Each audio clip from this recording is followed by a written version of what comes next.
Rebel with a Cause, Mark Twain's Hidden Memoirs, Chapter 51, Runaway Remarks and Carriages, 1877.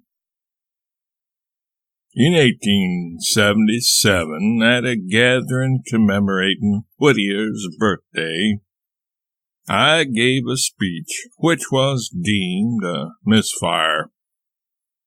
During my remarks, Howells was that embarrassed that he couldn't even look at me.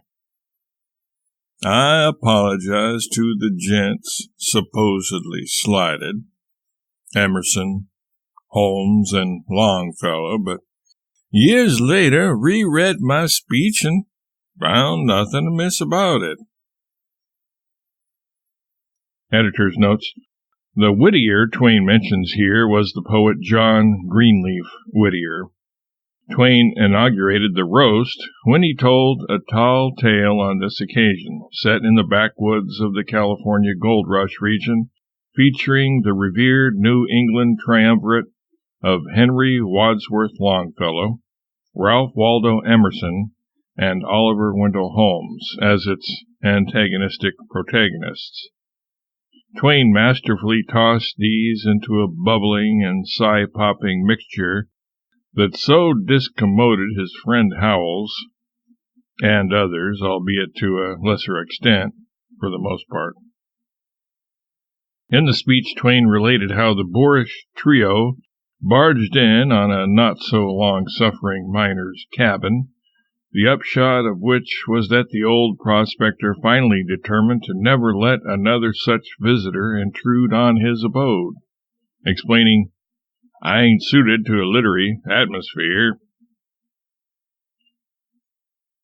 Quarry Farm tenant farmer John T. Lewis stopped a runaway carriage in Elmira in late August 1877.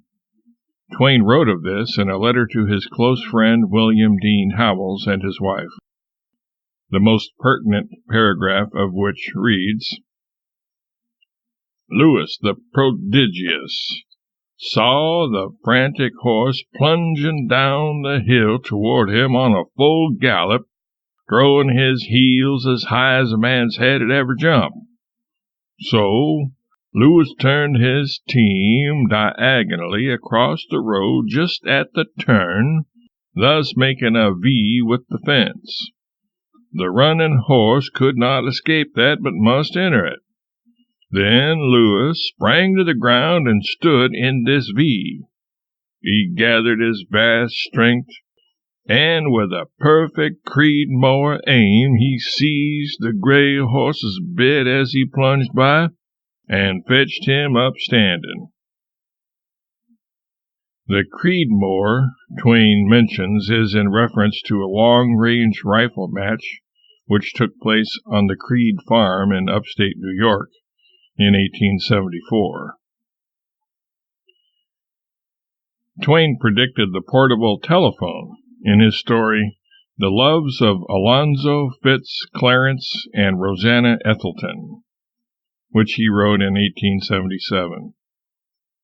He outdid himself in 1898 when, while living in Vienna, Austria, he wrote a sketch called From the London Times of 1904, which contained a device, the telelectroscope, which could be interpreted as foreseeing both television and the Internet.